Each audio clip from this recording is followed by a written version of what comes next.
I'm Mackenzie and I'm here to show you my favorite recipe for shrimp fajitas. So I usually use a bag of frozen shrimp. This is a 2-pound bag. It's between $14 and $16, and I usually end up using about half of it for this recipe. I then get some fresh bell peppers. They come in packs of 3. This pack was $2.89, so under $3. For a more economical version, you can also use the ones that you can find in the frozen food aisle. They're already stripped up for fajitas, they're actually called. And then I also use a red onion here. Same thing, if you want to do something a little more economical, this can typically be found in your frozen food section. This bag of limes, this very large bag of limes, was less than $2, so I typically go fresh on this, but you can absolutely also use the lime juice that you find in the produce section in the refrigerated aisle. I also like to use a little bit of a fresh scallion and a cilantro, typically this time of year. But if you're making these recipes in the winter, you can also find dried versions of both of those in the grocery store. A couple of things that I just have around my home, a little bit of olive oil that we'll use today. I use rotisserie chicken on literally everything. This includes salt, onion, spices, paprika, garlic, and citric acid. I also throw in a little bit of garlic powder because I'm not using fresh garlic in this recipe.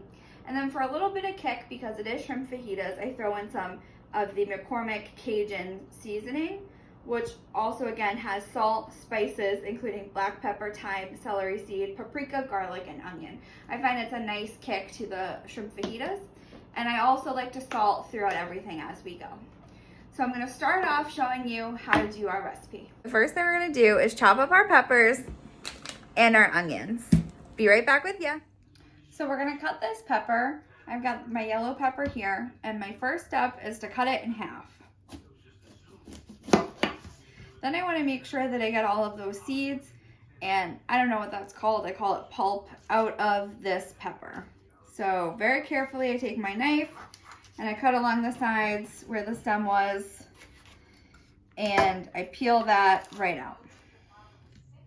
You can then take your knife and peel out some of these pulpier areas as well.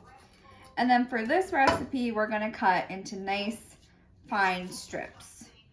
So we take our knife and slice it into strips. No more than like a 1/4 inch size. You want the strips to be as even as possible so that they cook evenly when you put them into the oven. So I'm going to do the same thing with this other half of my yellow pepper. Cut the sides that make up the stem. Cut a little bit of that pulp area and then peel it out. And all the seeds came out with that. And I'm going to keep a very similar cut pattern here on the other side. Just nice, even, thin strips.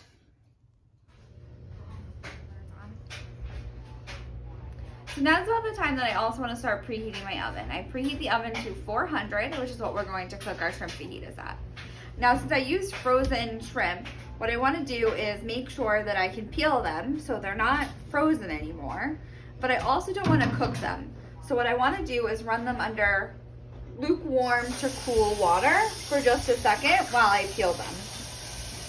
The better way to do it also is to leave them out a little bit early in advance. You can also do this with fresh shrimp, or if you're doing this with chicken or pork or steak, you can absolutely just go right into the seasoning portion once you have nice fine strips of those. So I'm going to go ahead and peel these shrimp and then head right over to my baking dish. Go. So now that I have all my shrimp peeled, I'm going to throw them onto the pan right here, making sure that there's still only about 1 layer. I cook about 4 to 6 shrimp for each person in my family. So depending on how many people you're trying to feed, you can scale it up. What I do after I layer all of this on is I put on about 2 to 3 tablespoons of olive oil.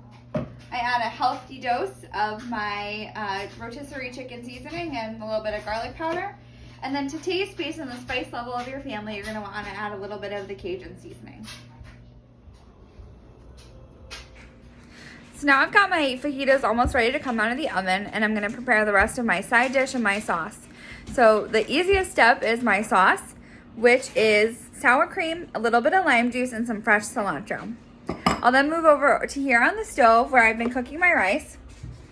And this is what I call my green rice. So I take the success rice, I mix in a little bit of butter, some of that rotisserie and Cajun seasoning, as well as some freshly chopped cilantro, scallions, and some fresh lime juice. And those will be the great sides to my fajitas about ready to come out of the oven. And here you have it, folks, our finished product, our shrimp fajitas with green rice and sour cream sauce.